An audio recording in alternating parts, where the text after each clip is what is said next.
সাব্বির রহমান আপনাকে যুক্ত করা হয়েছে। বলেন আপনি। আমাকে শোনা যাচ্ছে প্রপারলি? হ্যাঁ, হ্যাঁ, শোনা যাচ্ছে। বলেন। হ্যাঁ, আশা করি ভালো আছেন। আমার একটা কোশ্চেন ছিল। ওইটা হলো, আমি আপনার ব্লগটা পড়ছি। তো আমার কয়েকজন বন্ধু আছে, ওনারা আমাকে একটা হাদিস দিল সাফিয়া কে নিয়ে। ওখানে বলা হচ্ছে যে সাফিয়াকে নাকি রাসূল সাল্লাল্লাহু আলাইহি ওয়াসাল্লাম বলছিলেন যে সে যদি ইহুদি থাকতে চায় তাহলে সে থাকতে পারবে এবং সে তার ইহুদি লোকজনের কাছে ফিরে যেতে পারবে। আর যদি সে মুসলিম হতে চায় তাহলে সে রাসূল সাল্লাল্লাহু আলাইহি ওয়াসাল্লাম তাকে তার কাছে নিবে বা তার কাছে থাকতে পারবে, রাসূল সাল্লাল্লাহু আলাইহি ওয়াসাল্লামের কাছে। তো এই হাদিসটা আসলে আমার কাছে রেফারেন্সও আছে। তো এটা কি মানে আসলে অথেন্টিক, বেটার আলাদা কোনো ব্যাখ্যা আছে কিনা, বা এই সম্পর্কে বুঝলাম কি না, বলবেন আপনি? বুঝলাম না। সে চলে যেতে চাইলে চলে যেতে পারবে। এটা লেখা আছে?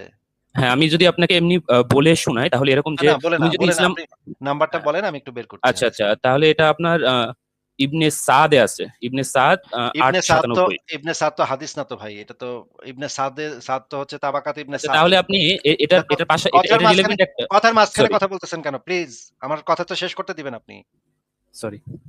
তাবাকাত ইবনে সাদ হচ্ছে একটা তারিখ কিতাব, তারিখ গ্রন্থ। ঠিক আছে? হুম। তারিখ গ্রন্থ কি মানে বোঝেন? না, এটা আমার জানা নাই। মানে হিস্ট্রি গ্রন্থ, যেই গ্রন্থের তথ্যগুলা ভেরিফাইড না, আচ্ছা আচ্ছা। আনভেরিফাইড তথ্য। সেই তথ্যের ভিতরে সত্য কথাও বলা আছে, সঠিক কথাও বলা আছে, আবার বেঠিক কথা বলা আছে। ২ ধরনের কথাই বলা আছে। এখন আপনি যদি সেখান থেকে যদি সেটা যদি একটা সহিহ হাদিস হতো তাহলে আমরা সেটা নিয়ে আলোচনা করতে পারতাম। কিন্তু আপনি তাবাকাত ইবনে সাদ থেকে একটা তারিখ গ্রন্থ থেকে যদি আপনি আনেন, তাহলে সেইটার বিপক্ষে আমাদের কাছে অলরেডি সহিহ হাদিস আছে। যে সহিহ হাদিসের ভিতরে দেখা যাচ্ছে যে আচ্ছা, আমি সহিহ হাদিসগুলা বের করি। সেই সহিহ হাদিসে বলা হচ্ছে যে আ মুহাম্মদ সাফিয়াকে কিভাবে নিজের ভাগে নিয়েছিল, নিজের ভাগে নিয়ে সে কিভাবে দাহিয়াতুল কালবির সাথে মানে এটা নিয়ে দর কষাকষি করে ৭ টা দাস তাকে উপহার দিয়ে তাকে বাগায় নিছিল। নিজের করে নিছিল। এই যে দেখেন, আ এটা হচ্ছে সুনান আবু দাউদ শরীফের, এটা হচ্ছে একটা সহিহ হাদিস। মানের দিক থেকে তাবাকাত গ্রন্থগুলাতে যে তারিখ গ্রন্থগুলাতে যেই রেফারেন্স থাকে সেগুলার রেফারেন্সের ভিতরে সবচাইতে গ্রহণযোগ্য হচ্ছে সহিহ হাদিস। এটা কি আপনি জানতেন সাব্বির রহমান ভাই? হ্যাঁ হ্যাঁ, আমি এটা জানি। আচ্ছা, তাহলে আমরা একটু সহিহ হাদিসগুলো একটু পড়ে দেখি এখানে কি বলা আছে। অবশেষে বন্দীদের একত্রিত করা হয় যাতে মুসলিমদের মাঝে সহজে বন্টন করা যায়। তারপরে পরে বলা হচ্ছে যে এই সহিহ হাদিসটাতে বলা হচ্ছে সহিহ মুসলিম ইসলামিক ফাউন্ডেশন ৩৩-৬৬ তে বলা আছে, আমরা খাইবার জয় করলাম, বন্দীদের একত্রিত করা হলো। তখন দাহিয়া নবী সাল্লাল্লাহু আলাইহি ওয়াসাল্লামের নিকট এসে বলল, ইয়া রাসূলুল্লাহ, কয়েদির মধ্যে থেকে আমাকে একজন দাসী প্রদান করুন। দেখেন, সাফিয়াকে কিন্তু আগে আ দাহিয়া নিয়ে গেছিল, তাই না? জি। দাহিয়া নিয়ে কি করতো? দাহিয়া নিয়ে সেক্সই তো করতো। মানে খুব সুন্দরী হুম হুম হুম। সুন্দরী ছিল সাফিয়া। সেক্স করার জন্য সে একজন দাসী চাচ্ছিল। তার একটা এই সুন্দরী দাসীটারে তার ভাল লাগছে। সে বলছে যে, "আমারে এই দাসীটা দাও।" নবী বলল তিনি বললেন, "যাও একজন দাসী নিয়ে যাও।" তিনি সাফিয়া বিনতে হুয়াইকে নিয়ে গেলেন। তার মানে এইখানে তো সাফিয়ার কোনো ইচ্ছা অনিচ্ছার তো কোনো মূল্য থাকলো না, নাকি? জি জি। এখানে কি সাফিয়াকে বলা হয়েছিল যে, "সাফিয়া, এই হে নারী, তুমি তোমার পছন্দ মতো আমার সাহাবীদের ভিতর থেকে একজনকে বেছে নাও।" এইটা তো তাকে বলা হয় নাই, নাকি? না না, আর তখন তো সে যুদ্ধবন্দিনী, তো সেক্ষেত্রে তার তো এরকম কোনো ইয়েও নাই, মানে তার ওর কোনো তাকে স্কোপও নাই। আসলে বলার কোনো রাইটও নাই, হ্যাঁ, স্কোপও নাই। তার কোনো স্কোপও নাই। না, রাইট তার থাকা উচিত, কিন্তু রাইটটা আনফরচুনেটলি উচিত, তার হ্যাঁ নাই। উচিত, বাট আনফরচুনেটলি নাই। হ্যাঁ। আনফরচুনেটলি তার নাই। সে একজন বন্দী মানুষ, একজন দাসী। এখন যে তাকে মালিক হিসেবে তাকে নিবে, সে তার সাথে সেক্স করতে পারবে, মানে রেপ করতে পারবে। তার পুরা পরিবারকে যারা জবাই করছে সেই সৈন্যদলের একজন একটু পরে তাকে রেপ করবে। সেটার জন্য তার প্রস্তুত হতে হবে, প্রস্তুত থাকতে হবে এবং এরপরে যেটা হবে যে একজন সাহাবী আবার আ রেপ-টেপ করে আরেকজন সাহাবীকে দান করে দিতে পারবে। সে আবার আরেকজনকে দান করে দিতে পারবে। এভাবে ঘুরায় ফিরা নবীর সব সাহাবী শেয়ারিং। শেয়ার করবে, সাফিয়াকে শেয়ার করে ভোগ করবে, রেপ করবে আরকি। এটা একেবারে মানে খুবই মানে প্যাথেটিক অবস্থা। আচ্ছা, পরে দেখি আমরা, তখন এক ব্যক্তি নবী সাল্লাল্লাহু আলাইহি ওয়াসাল্লামের নিকট উপস্থিত হয়ে বলল, ইয়া নবী, আপনি বনু কুরাইজা, বনু নাজিরের সর্দার হুজাইনের কন্যা সাফিয়াকে দাহিয়াকে দিয়ে দিয়েছেন। ইনি একমাত্র আপনারই উপযুক্ত। এরপরে নবী তার সাথে বলল, সাফিয়াকে সহ ডাকো। তারপরে দাহিয়া সহ আসলো। তখন মুহাম্মদ বলল, তুমি সাফিয়া ব্যতীত কয়েদীদের মধ্যে থেকে অন্য কোন দাসীকে নিয়ে যাও। বর্ণনাকারী বললেন, সাফিয়াকে আজাদ করলেন এবং তাকে বিবাহ করলেন। এখন যাকে এরপরে তো বিয়ে করে ফেলছেন ভাই। আপনি কি বলতে চাচ্ছেন যে একজন মানে স্ত্রীকে মুহাম্মদ এটা বলছিল যে তোমার যদি চলে যেতে ইচ্ছা হয় তাহলে তুমি চলে যেতে পারো। এটা কিভাবে সম্ভব? স্ত্রী তো এভাবে মানে ইস এ ইসলামের দৃষ্টিতে স্ত্রী হচ্ছে একটা মালিকানাধীন একটা বিষয়ের মতো। স্ত্রীকে মুহাম্মদ কিভাবে এটা বলতে পারে যে তোমার যদি চলে যেতে ইচ্ছা হয় তাহলে তুমি চলে যাও। এটা তো স্ত্রীকে বলা সম্ভব না ভাই। এটা আপনি তাহলে এই যে আপনি যে তারিখ গ্রন্থ থেকে তাবাকাত ইবনে সাদ থেকে দেখাচ্ছেন এইটার তো কোনো ভ্যালিডিটি থাকছে না। জি, জি বুঝতে পেরেছি। আর আপনি যদি একটা সহিহ হাদিস আনতেন তাহলে আমরা সেই জিনিসটা অবশ্যই মানে করে দেখতে পারতাম। কিন্তু এটা তো উনি তাবাকাত ইবনে সাদ। মুসনাদ আমি কি হ্যাঁ, বলবো একটু? হ্যাঁ উনি বলেন। মুসনাদ আহমদের একটা সহিহ হাদিস দিয়েছিল যে ১২,৪০৯ নাম্বার। সেখানে বলা হচ্ছিল যে মানে উনি যেটা দাবি করতেছে যে ওখানে বলা হচ্ছে এরকম যে সে যদি চায় স্বাধীন হয়ে তার স্ত্রী হওয়ার অথবা তার পরিবারের কাছে চলে যাওয়ার। আচ্ছা আমি একটু মুসনাদে আহমদের ১২ আবার একটু নাম্বারটা বলেন ১২,০০০। ১২,৪০৯ আর এটা নাকি সুনানুল কুবরা নাসাই ৮,৬৪৬ নাম্বার হাদিস। এখানেও নাকি আছে। আচ্ছা আমরা একটু আ আ আহমদের আহমদ ইবনে হাম্বলের যে হাদিস গ্রন্থ আছে সেই হাদিস জি, গ্রন্থের ১২,৪০৯। ১২,৪০৯ নম্বর হাদিসটা একটু বের করে দেখি সেখানে আসলে কি বলা আছে। দাঁড়ান একটু ১ সেকেন্ড আমাকে একটু সময় হ্যাঁ, দেন। সিওর। Take your time. আ আ ১২,৪০০ ১২,৪০৯ তাই না? জি, জি। আমি জানি না এটা আবার ওই বিভিন্ন ইসে ডিফারেন্ট হয় নাকি? অনেক সময় পাবলিকেশন অনুযায়ী ডিফারেন্ট হইতে পারে। আচ্ছা ঠিক আছে। না এটার নাম্বার একই থাকার কথা। মানে আন্তর্জাতিক নাম্বার এটার বাংলা অনুবাদ হয় নাই। এই আমাদের পুরাটা বাংলা অনুবাদ হয়নি এখনো। আ খানিকটা অংশ হইছে। ঠিক আছে আমি তাহলে আচ্ছা। বের করি। আপনি আমাদেরকে একটু পড়ে শোনায়েন। আমি বের করে দিচ্ছি। হ্যাঁ, ১২,৪০৯ আহমদ। পড়েন ভাই তাহলে।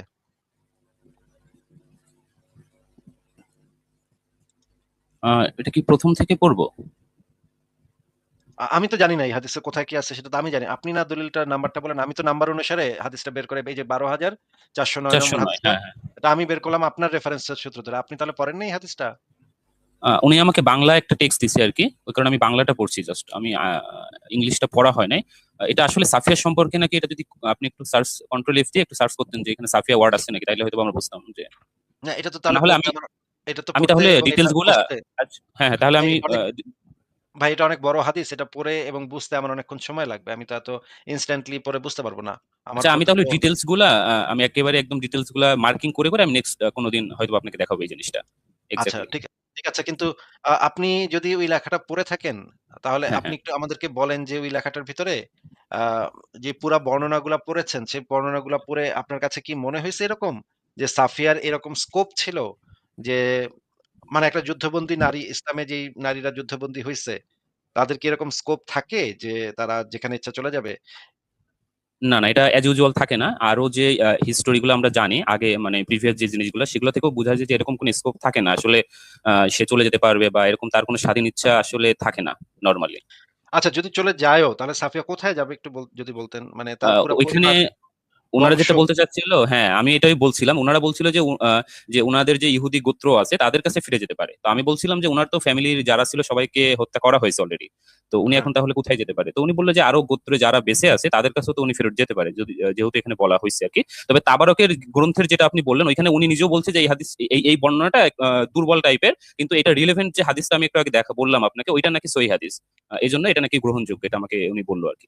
তো আমি আচ্ছা যেহেতু তাহলে আপনি হ্যাঁ, এটা হ্যাঁ। নিয়ে আসেন নেক্সট আমি লাইভে নিয়ে নিয়ে আসবো, হ্যাঁ। আসেন। নিজে যেহেতু দেখি নাই, এই কারণে আমি আসলে এখানে আর কথা বলতে চাচ্ছি না। আরেকটা জিনিস জাস্ট একটু বলে দিই, আপনার ওই যে লেখাটা পড়ছিলাম যেখানে, সেখানে আপনি হয়তোবা এরকম মেনশন করছিলেন বা আপনার ওই যে হাদিস বা বর্ণনাগুলো পেশ করছেন, ওখান থেকে এটা বোঝা যায় যে আসলে খুব দ্রুত সময়ের ভেতরে রাসূল সাল্লাল্লাহু আলাইহি ওয়াসাল্লাম তাকে নিয়ে তার সাথে আসলে হয়তোবা সেক্সুয়াল ইন্টারকোর্স বা সেটা করছে। কিন্তু হ্যাঁ, যে রুলস যেটা আরকি ইসলামের নাকি উনি আমাকে বলল যে দাসীদের ক্ষেত্রে নাকি এক হাইজ আরকি সেটা পর্যন্ত অপেক্ষা করলেই হয়, এনাফ এটা। তো আ আ একটা হাদিস আছে মানে ওইখানে আসলে এটা হ্যাঁ, হ্যাঁ, হ্যাঁ, বলেন। ঠিক আছে। সেটা ঠিক আছে। এক হায়েজ হলে তারপরে তার সাথে সঙ্গম করা যায়। ইদ্যত পূরণ হবার পরে এক হায়েজ হলে দাসীদের ক্ষেত্রে এটাই নিয়ম। কিন্তু অ ধরেন যুদ্ধবন্দীকে বন্দী করা হলো সেদিনই তার পিরিয়ড হয়ে গেল। হ্যাঁ, এটাই আমি তারপর দিন বলতে চাচ্ছি। তারপর দিন তো তার সাথে সেক্স করা যাবে, তাই না? হ্যাঁ, হ্যাঁ, হ্যাঁ। কারণ ওই যে আস আস আস সাহাবা নামক স্থানে পৌঁছানোর পরে তো উনার হয়ে গেছিল।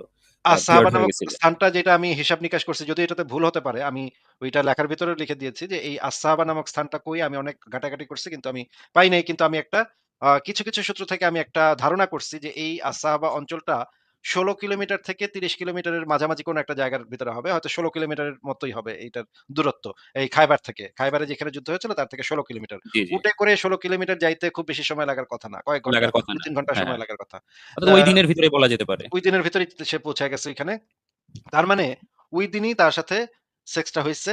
এখন আ আ এটা তো আমার কাছে আসলে কোনো ভ্যালু নাই যে কখন সেক্সটা হইছে সেটা আমার কাছে কোনো ভ্যালু এড করে না। আমার কাছে যেটা ভ্যালু এড করে যে কিছুক্ষণ আগে যেই মেয়েটার পরিবারের সবাই জবাই হইছে, এই মেয়েটার সাইকোলজিক্যাল অবস্থা তখন কেমন? কি ট্রমার ভিতরে সে আছে? এবং জি, যে খুন করছে, যেই খুনের অর্ডারটা করছে, সে তার সাথে তার বিছানায় যাইতে হইতেছে। এইটা কিভাবে সম্ভব ভাই? এটা কিভাবে সম্ভব? এটা আপনি আমাদেরকে একটু এইটা বুঝান।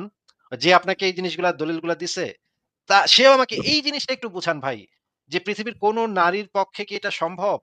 যে তার স্বামী যার সাথে ১ সপ্তাহ আগে বিয়ে হইছে, তার পিতা, তার চাচা, তার পুরা পরিবার, তার পুরা গোত্র একদম সাফ করে দিছে। সেই খাইবার যুদ্ধে আরেকটা ইহুদি নারী মুহাম্মদকে বিষ খাওয়াইছে।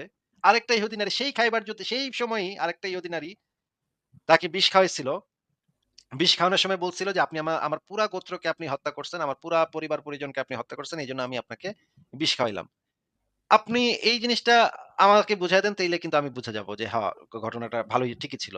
এইটা তো আপনি আমাকে বুঝাইতে পারবেন না। সাব্বির ভাই আপনি কি এটা কল্পনা করতে পারেন যে একটা মেয়ে যার পুরা পরিবারকে একটু আগে হত্যা করা হইছে সে সেই খুনের অর্ডারকারীর বিছনায় যাবে? এটা কি সম্ভব ভাই কখনো? না, এটা অসম্ভব। আর আমার এটাও অবাক লাগে যে ওনারা এটা ডিফেন্স করতেছে, তাও আবার এই হাদিস দিয়ে। আমি যদি ধরেও নিই যে এগুলো আসলে ঠিকঠাক আছে সবকিছুই, হ্যাঁ তাকে বলছে যে তুমি যেতে পারো, কিন্তু তার মানে মেইন কাহিনী হলো আপনার এখানে এটা কেমনে সম্ভব, মানে এই টোটাল যে সিনারিওটা আমরা দেখতেছি আর কি। যদি আমি ধরেও নিই যে সে হ্যাঁ সে হয়তো বা ওয়েট করছে কিছু সময় বা এই সেই, বাট তারপর ওর যদি ধরেন 1 মাসও ওয়েট করে, তারপরও তো নর্মাল সেন্সে মানে কোনো নারী তো চাইবে না যে তার আসলে আহ, হত্যাকারীদের সাথে মানে মিউচুয়াল হইতে বা এরকম কিছু। এটা অসম্ভব আসলে, ইটস এবং নট পসিবল। হাদিসগুলা খেয়াল করেন যে একটা সাহাবী তার গেটের সামনে বইসা আছে পাহারা দিতে যে মানে সাফিয়া যদি আবার খুন-টুন কইরা ফেলে, মানে ভিতরে যদি খুন-টুন কইরা ফেলে, হ্যাঁ, এটাও হ্যাঁ, বর্ণনা করা আছে। আবার এই জিনিসটা বর্ণনা করা আছে যে ৩ রাত টানা ৩ রাত মুহাম্মদ তাঁবুর ভিতরে বইসা আছে। মানে ওই সাফিয়ার সাথে টানা ৩ রাত সে মানে করতেছে। মানে মোহাম্মদ যে একেবারে পায়া একেবারে মানে মানে সে একেবারে হয়ে গেছে যে কি করবে না, না করবে সেটা একেবারে হয়ে গেছে। আচ্ছা তর্কের খাতিরে ধরেও নিলাম যে ৩ দিন পরে মনে করেন মোহাম্মদ তাকে বলল যে, "যাওগা। তোমারে ছেড়ে দিলাম যাওগা। তুমি অনেক তোমার সব মজা আমি নিছি এখন তুমি যাওগা।" কিন্তু সেটাও কি অ্যাকসেপ্টেবল সাব্বির ভাই? না, না, কোনোভাবেই না। এইটা তো আমি তো এটা মানে কোনোভাবেই এই পুরা মানে এটা ঘটনাটা কোনোভাবে মিলানো যায় না আসলে। কেউই মিলাইতে পারবে না আসলে এটা ওইভাবে। আহ এটাই আরকি। এটা তো মানে একসেপ্ট করার মানে এটা এটা একসেপ্ট করতে হইলে মানে আমার গলা কাটতে হবে, তাই না? একদম স্রেফ আমার গলাটা কাটলেও আমি একসেপ্ট করব না এটা। যে একটা মেয়ে যার পুরা পরিবারকে একটু আগে জবাই করা হইছে, মারা হইছে। ভাই লাশের উপর দিয়ে ২ টা মেয়েকে টাইনা হেঁচড়া নিয়ে যাওয়া হচ্ছে। এটা কি রকমের কথা? হ্যাঁ? এটা কি রকমের মানে অত্যাচার? এগুলা কি রকমের ভয়ংকর পরিস্থিতি? এবং একটা মেয়েকে যখন এভাবে বন্দী করা হবে তাকে তো নিশ্চয়ই দড়ি-টড়ি দিয়ে বাঁধা হইছে। একটা মেয়েকে এভাবে দড়ি-টড়ি দিয়ে এবং ইসলামের দাসী স্ট্যাটাসে যারা তাদের কিন্তু আওরা হচ্ছে নাভি থেকে হাঁটু পর্যন্ত। এটা কি আপনি জানেন? হ্যাঁ, হ্যাঁ, জানি। হুম। এবং মানে যখন এই দাসীদেরকে যখন বাজারে উঠানো হইতো তখন কিন্তু টিপা-টুপা দেখা মানে দেখা ভিতরে হইতো। হ্যাঁ, আপনি হাদিস দেখা হইতো। দেখিয়েছিলেন। হ্যাঁ? এখন মনে করেন এই যুদ্ধবন্দী দাসীদের ক্ষেত্রেও তো একই সিস্টেম। মানে বিধান তো একই। যুদ্ধবন্দীরাও তো একই বিধানে অন্তর্ভুক্ত। এখন মনে করেন এই বন্দী নারীদেরকে টানা মানে লম্বা করে দাঁড় করাইছে সব মানে বন্দীদেরকে। এদেরকে তো নিশ্চয়ই সাহাবীরা গিয়ে একটু টিপা-টুপা দেখতো কোনটা ভালো কোনটা মন্দ, কোনটা বাইছে নিবো। এই যে যেমন দাহিয়াতুল কালবি এটা একজনকে বাইছে নিছে। নিশ্চয়ই সে একটু গাইটা-গুইটা দেখছে, হাত-টাত লাগায় দেখছে। ভাই এগুলা কি আপনি কল্পনা করতে পারেন যে আমাদের নিজেদের বোনের সাথে বা নিজেদের মানে মেয়ের সাথে, নিজের মায়ের সাথে এরকম ঘটলে এটা কেমন কথা ভাই? এটা কিভাবে সম্ভব? এগুলো তো কল্পনাই করা যায় না, তাই না? জি, জি। ঠিক আছে সাব্বির ভাই আপনাকে তাহলে আপনি আমার নেক্সট লাইভে আপনি হাদিসগুলো নিয়ে এসেন এবং করে নিয়ে হ্যাঁ, এসেন। হ্যাঁ, তারপর আমি আমরা সেগুলো জি, জি। নিয়ে আলোচনা করি। আর একটা কিন্তু জিনিস কি জাস্ট আমি একটু মেনশন তারপরেও যদি করব। আপনি যদি সেই হাদিসগুলো দেখাইতেও পারেন, তারপরেও হ্যাঁ, কিন্তু আমি সেই জিনিসটা এটা কিন্তু সেন্স অ্যাকসেপ্ট মেক করব না। করবে না আসলে। হ্যাঁ, সেন্স বুঝতে মেক করবে পারছি। না। আপনার কাছে করবে না, কোন মানে হ্যাঁ, হ্যাঁ। সেনসিবল মানুষের কাছে এই জিনিস সেন্স মেক করবে না। তারপরেও আপনি যেহেতু হাদিসগুলো দেখাবেন, দেখায়েন অসুবিধা নেই। কিন্তু তারপরেও এটা সেন্স মেক করে না ভাই। হ্যাঁ, এবার বলেন যেটা বলতে চাচ্ছেন। আর লাস্ট একটা যে জিনিস সেটা হয়তো একটু অন্য টপিক, বাট তারপর আমি একটু জাস্ট অনেক দিনে জানার ইচ্ছা, সেটা হলো যে ধরেন কেউ যদি কোনো একটা বই লেখে বা আপনি যদি কোনো একটা বই লেখেন, আপনি কি চাইবেন যে আপনার বইয়ের ভিতরে এমন কিছু রাখতে যেটা নিয়ে পরবর্তীতে যারা পড়বে তারা আবার কোনো কনফ্লিক্ট বার করতে পারবে? মানে আপনি তো সচেতন মনে এরকম কোনো কিছু রাখবেন না যাতে কনফ্লিক্ট করে জিনিসটা আর কি। যে একটা ধরেন এটা আপনি নির্ভর একটা করছে এটা নির্ভর করছে ভাই। এটা নির্ভর করছে হচ্ছে গিয়ে আমার সোশিও ইকোনমিক কনটেক্সট এর উপরে। যেমন ধরেন আমি আ আ দেখেছি যে মনে করেন বিষাদ সিন্ধু যখন লেখা হয়েছে। বিষাদ সিন্ধুর ভিতরে একটা লাইন আছে যে কালা পাহাড় এক তরবারির এক কোপে ৩৫০ কাফেরের গলা কেটে ফেলল। হুম? এখন ওই সময়ে এই জিনিসটা খুবই বীরত্বের একটা কাজ ছিল। ওই সময়ে যে সময় বিষাদ সিন্ধুটা লেখা হইছে, সেই সময় এই জিনিসটা ছিল একটা বিরাট বীরত্বের কাজ যে ৩৫০ কাফের এক কোপে ফালায় দিছে কালা পাহাড়, হ্যাঁ? বিরাট হ্যাডম। হ্যাঁ? বিরাট হ্যাডমের মানে বিরাট আমাগো বিরাট বীর যোদ্ধা সে, হ্যাঁ? এক কোপে এতগুলো ফালায় দেয়। কিন্তু আজকের দিনে আইসা যখন আমি এটা পড়তেছি, আমি বলতেছি, "আরে ৩৫০ মানুষকে সে কাফের হইছে তো কি হইছে? ৩৫০ মানুষকে এক কোপে ফালায় দেয়া এটা কেমন কথা?" হ্যাঁ? এইটা সেই সময় যে এই জিনিসটা লিখছে, সে যখন লিখছে সে এই জিনিসটা রিয়ালাইজ করে নাই যে এত বছর পরে গিয়ে আরেকজন গিয়ে এটার মোরাল গ্রাউন্ড নিয়া প্রশ্ন তুলবে। এটা কতটুকু মোরাল কাজ, কতটুকু ইমোরাল কাজ সেটা নিয়ে প্রশ্ন করবে। যেমন ধরেন আমি আ আমাদের ২-১ প্রজন্ম আগেও আপনি যদি মানে ইয়াগুলা মানুষজনের কথোপকথন খেয়াল করেন দেখবেন আমাদের বাসার মহিলারা বা আমাদের বাসার যারা ইয়ারা ছিল, তারা প্রায়শই বলত যে, "আরে কাজের মেয়ে আমার একটা কাঁচের জিনিস ভাইঙা ফেলাইছে। দিছি একটা থাপ্পড়।" থাপ্পড় দেওয়া এক্কারে এই জিনিসটা তারা বলতো এমন একটা জিনিস বোঝানোর জন্য যে সে খুব কন্ট্রোলের ভিতরে সবাইকে রাখে। হ্যাঁ? বাসার সবাইকে সে কন্ট্রোলের ভিতরে রাখে। এই জিনিসটা মাথায় রেখে সেই জিনিসগুলা বলত। কিন্তু আজকে যদি আমি এই কথাটা শুনি ওই মহিলার কথাটাই আমি যদি এখন রেকর্ড করে শুনি যে সে বলতেছে সে বাসার কাজের মেয়েকে কাঁচের প্লেট ভাঙার কারণে থাপ্পড় মারছিল একটা। এটা শুনে তো আমি হাহাকার করে উঠবো। হায়, হায়! বলে কি? এই মহিলা বলে কি? সে একটা কাঁচের প্লেট ভাঙার জন্য কাজের মেয়ের গায়ে হাত তুলছে? এ কি ভাই? এটা কেমন অমানবিক কথা? কিন্তু সেই মহিলাটা যেই সমাজে বসে এই কথাটা বলছে, যেই সোসাইটিতে বসে বলছে, সেটাকে সে একটা বীরত্বের কাজ হিসেবে মনে করেছে দেখেই বলেছে। সে কিন্তু এই কাজটাকে খারাপ মনে করেছে। এজন্য এটা বলে নাই। কোরআন হাদিসে আচ্ছা। যে জিনিসগুলো লেখা আছে ভাই, মানে অন্যের মা বেটিকে তুইলা আইনা রেপ করাটা তাদের কাছে একটা বীরত্বের বিষয় ছিল। তাদের কাছে একটা হ্যাডমের বিষয় ছিল। আমার নবী এত বড় মস্তান, আমার নবী এত বড় গুন্ডা, আমার নবী এত বড় হ্যাডম। অন্য সবাইরে মাইরা হেগর বউ বেটিরে আইনা রেপ করত। এইটা তারা গর্বের সাথে বলছে। এটা তারা তখন বুঝতে পারে নাই যে এটা যে এই এত বছর পরে গিয়ে এটা মোরাল কিনা এটা নিয়ে কেউ প্রশ্ন তুলবে, এটা সেই সময় তারা বুঝতে পারে নাই ভাই। জি, জি। আমি এটা পেয়ে গেছি। আপনি চাইলে আমি হয়তোবা স্ক্রিন শেয়ার দিয়ে দেখাতে পারবো। মানে খুঁজতেছিলাম ওই আচ্ছা, দেখেন। যে হাদিসটা আরকি। যদি আমি অ্যারাবিকটা পাইছি আমি ওটা ট্রান্সলেট করে নিছি। না, আচ্ছা না, না, এখানে তাহলে হবে না। তাহলে হবে না ভাই। আপনি ইংরেজিটা ও আচ্ছা। খুঁজে বের করেন। ইংরেজিটা খুঁজে বের করতে পারবেন। আপনি যেহেতু আরবিটা পেয়েছেন, ইংরেজিটাও পাবেন। আপনি নেক্সট লাইভে নিয়ে আসেন। নেক্সট লাইভে আমরা ধীরে সুস্থে বসে হাদিসটা পড়ে আমরা এনালাইসিস করব নে। আপনি ইংরেজিটা পাবেন। এই হাদিস হ্যাঁ, আরবিটা হ্যাঁ। যেহেতু পেয়ে গেছেন, ইংরেজিটা পাইতে খুব একটা সমস্যা হবে না এখন আর। আ ঠিক কিন্তু আছে। কিন্তু মানে আপনি যদি Google Translator দিয়ে করেন তাহলে অনেক কিছু ভুলভাল জিনিসপত্র দেখায়। ওইটা হ্যাঁ, আমি হতে চাচ্ছি পারে। না। হ্যাঁ? হ্যাঁ, হ্যাঁ, হতে পারে। ঠিক আছে। তাহলে আজকে আপনাকে বিদায় জানিয়ে ঠিক আপনি আছে, নেক্সট লাইভে ঠিক চলে আছে। এসেন। Thank you, thank you. ঠিক আছে ঠিক ভাই, আছে। ভালো থাকেন। ভালো তাহলে থাকবেন। বিদায় জানাচ্ছি। ঠিক আছে। তাহলে আজকের লাইভটা এখানেই আমরা শেষ করে দেই। কারণ অনেকক্ষণ হয়ে গেছে। ৩ ঘন্টা পার হয়ে গেছে। আমি আর থাকতে পারব না। যারা আমার ব্যাকস্টেজ এখনো ভর্তি একদম পরিপূর্ণ ভর্তি ছিল পুরোটা সময়। কিন্তু যারা ব্যাকস্টেজে আছেন তাদেরকে সরি আজকে আর যুক্ত করতে পারলাম না। আমাদের আলোচনাগুলো যেভাবে হয় আপনারা যেটা দেখেন যে আমরা একজনের সাথে অনেকক্ষণ আলোচনা করি যে তাকে যতক্ষণ সময় দেওয়া দরকার বা সে যতক্ষণ সময় জিনিসটা কমপ্লিট না করে, তার পয়েন্টটা কমপ্লিট না করে ততক্ষণ পর্যন্ত আমি কথা বলি। এখন এটার জন্য হয়তো অনেকে কথা বলার সুযোগ পান না। এটার জন্য আমি খুবই দুঃখিত। কিন্তু এটা তো কিছু করার নাই। হ্যাঁ? আমি তো এটা কিছু করতে পারব না। এখন আপনাদের যদি সেরকম কোনো পয়েন্ট থাকে তাহলে আপনারা কিন্তু অন্যান্য লাইভ গুলো যেখানে হয় সেখানেও কিন্তু গিয়ে আপনাদের পয়েন্ট গুলা বলতে পারেন। আপনাদের যুক্তি তুলে ধরতে পারেন বা আপনাদের প্রশ্নও করতে পারেন। তাহলেও কিন্তু আ সবার যে এক স্টেজে এসেই কথা বলতে হবে এমনও কোনো কথা নাই। তো যেটা বলছি যে আপনারা অন্যান্য প্ল্যাটফর্মে মাঝে, মাঝে একটু ঘুরে আসতে পারেন। ওইখানেও গিয়ে কথা বলতে পারেন। তাহলে এখানে প্রেশারটা একটু কম পড়ে। আর হচ্ছে গিয়ে যে কথাটা বলব যে আ সংশয়.com এ এই যে সাফিয়ার যে নতুন লেখাটা, এই লেখাটা প্রচুর পরিমাণে লোক পড়েছে। আমি মানে যেহেতু অ্যাডমিন সেহেতু আমি জানি। এটা অনেক মানুষ পড়েছে এটা। এত মানুষ পড়েছে এটা একটা মানে অ অ মানে অবাক করা কাণ্ড। এটা তো অ এবং আপনারা যারা পড়েছেন তাদের কাছে অনুরোধ করব যে লেখাটা আপনারা আপনাদের বন্ধুদের সাথে বা ইসলামপন্থীদের সাথে শেয়ার করতে পারেন। শেয়ার করে তাদের মতামতটা অন্তত জানতে পারেন যে এইখানে যেই রেফারেন্স গুলা দেয়া হয়েছে সেগুলো কি ঠিক আছে? এবং আ এটাকে যদি আমরা মোরাল এটার মোরাল গ্রাউন্ড টা নিয়ে যদি আমরা একটু চিন্তা করি তাহলে আমরা কি দেখতে পাই? এটা কি আদৌ মানে একটা সভ্য মানুষের কাছে এটা কি অ্যাকসেপ্টেবল?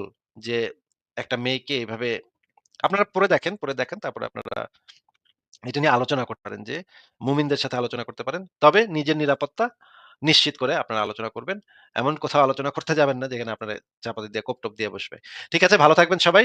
সবাইকে অনেক ধন্যবাদ লাইভটা শোনার জন্য। শুভরাত্রি। আজকের মতো বিদায়।